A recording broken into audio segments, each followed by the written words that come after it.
Hi, and welcome to our first in our videos for our computer hardware class. Chapter 1 is an overview of everything and all the chapters to follow. Chapter 1 is testable material, and anything that I go over in these series of Chapter 1 videos should be taken down as notes. If you see something bold and underlined, it especially should be taken down as notes. And if you have any questions at any time, you can stop and email me if we're not in class this time, or raise your hand if we are, to clarify any points that are on there. Also, we have our class forums to ask questions as well as the online chat. So, the next chapter, I guess I should stop there. The next chapter, Chapter 4a, is about the motherboard. The motherboard is the driving force of all of our following purchases if we're a good computer person. We choose this first in conjunction with the next part, but it's what drives everything.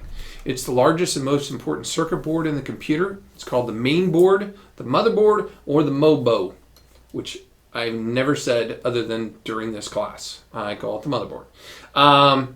It defines everything else that can plug into this computer. It's like buying Duplos or Legos. If you buy the wrong one, the other one's not going to plug into it. It's just going to look kind of similar, right? It holds the CPU. The center piece right here is where the CPU, there isn't one on this motherboard right now. That's where the CPU would be.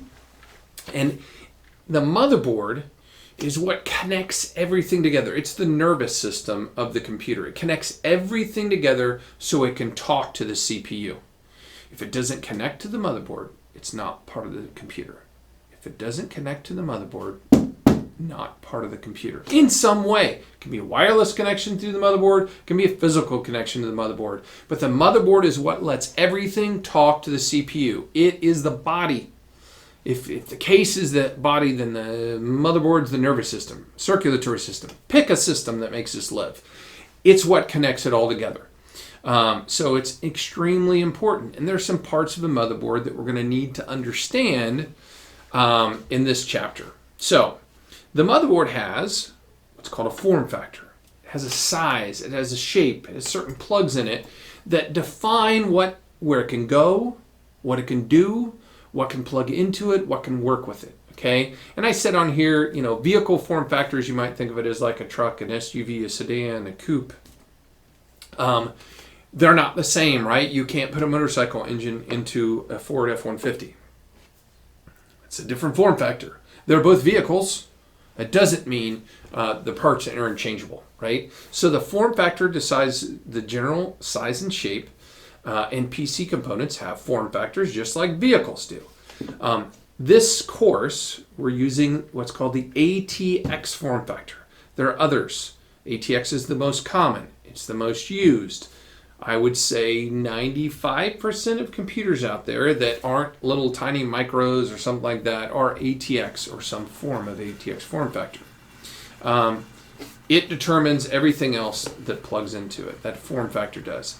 This is a showing of tons of different form factors. These are all form factors. The only ones we're going to deal with are the ones that end with ATX. We don't care the difference between standard and micro, but they're ATX. And all the other ones don't count. We're not going to use them. So if you are working in any one of the projects and it doesn't say it's ATX, it's the wrong one.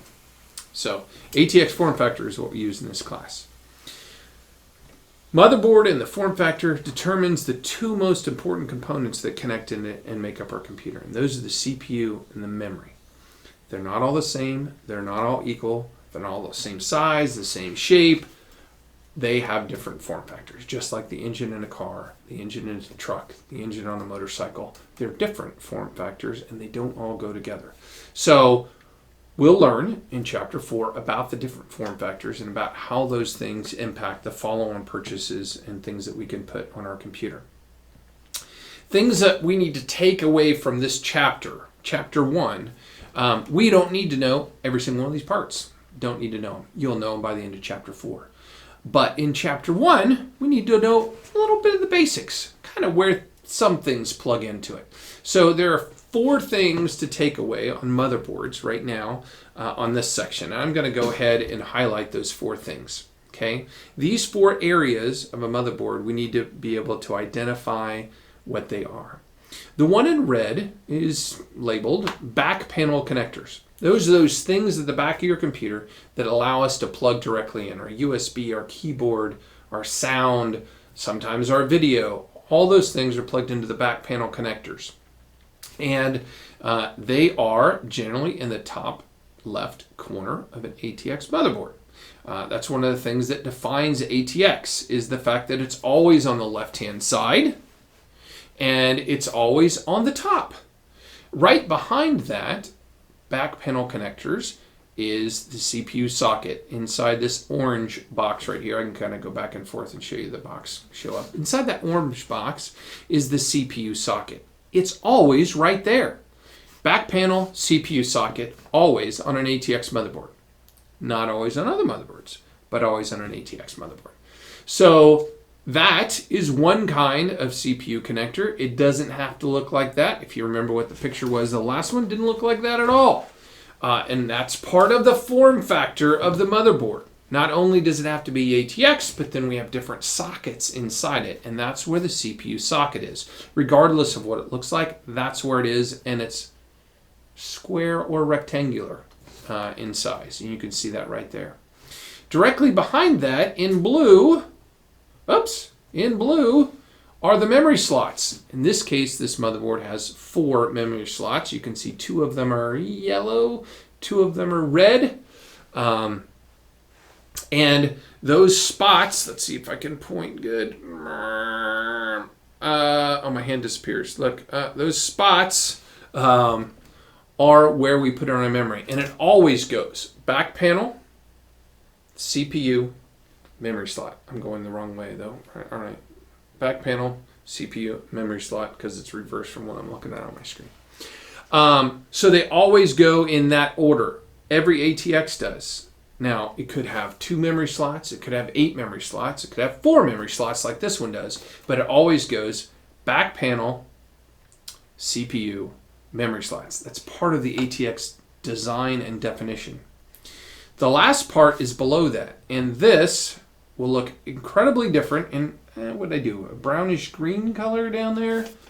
That's the expansion area of the motherboard. Now, every motherboard has back panel, CPU, memory spot, right? They all have that. But then what else do they have, and how big does that go? When we looked back here, I'm going to go back a couple. Back here, the difference, too far, between a standard ATX and a micro ATX, it still went back panel, CPU, memory, back panel, CPU, memory, okay? More slots, less down here. It's micro because it's smaller, has less expansion stuff. Here's an extended eATX, extended ATX. It's even bigger, but it's still in the same order of those things. So these things at the bottom are where we expand the capabilities of our computer and plug other things in. It's where we plug in our hard drives, our video cards, our USB connections, our CD-ROM, anything else that expands past the basic capabilities of this motherboard are plugged in there in that section. So those 4 sections you should know for the test and for yourself, so that when we get to chapter 4 and we say, okay, let's look at back panel, everybody knows where I'm talking about. Okay, so red is back panel, orange is the CPU area, blue is memory, and down here in this green box is the expansion items for this motherboard. The back panel, here's an example of back panel. At this point, you do not have to know what all the plugs are in a back panel. When we're done with chapter 4, you will. And so we go further into all these sections. You don't need to memorize these right now. We'll have the same picture later showing what some of these connectors are on the back panel. And every back panel for every motherboard is different. They have different capabilities, different things integrated into the motherboard that they can do. Some do video. This one does not. There's no video out on the back of this motherboard. Most do sound. This one does. Most of them have Ethernet. This one does. Most of them have USB. This one does. I can't think of any that don't have any USB. But so we've got the motherboard back panel as well. The last thing about motherboards, and this is what's on the motherboard, and we're going to talk about the software on the motherboard in chapter 2, because there is some software in there too. But the motherboard connects, we already said, everything together. Everything talks through the motherboard. But how does it talk through the motherboard? What controls the talking and flow of information through the motherboard? And that is called the motherboard chipset. It's a set of microchips on the motherboard, like little tiny itsy mini CPUs that control the flow of information around the motherboard to the CPU. Because in the end, everything talks and goes to the CPU. The CPU, next part we're going to talk about, is the brains. If everything needs to be controlled by the brains, the CPU, all information has to get there at some point in order for something to be done with it and go back. So every motherboard has 2 chipsets, and each controls different information. We're going to talk about what that information is in Chapter 4. You just need to know there's 2 chipsets, the north and the south, that control the flow of information to the CPU, and those chipsets are different for the different form factor. They control kind of memory, all kinds of things, and we're going to talk about those in Chapter 4. Again, this is just an introduction to what the motherboard is and does. And look how much we just talked about that one thing. That's why we don't get through the motherboard until halfway through the second quarter.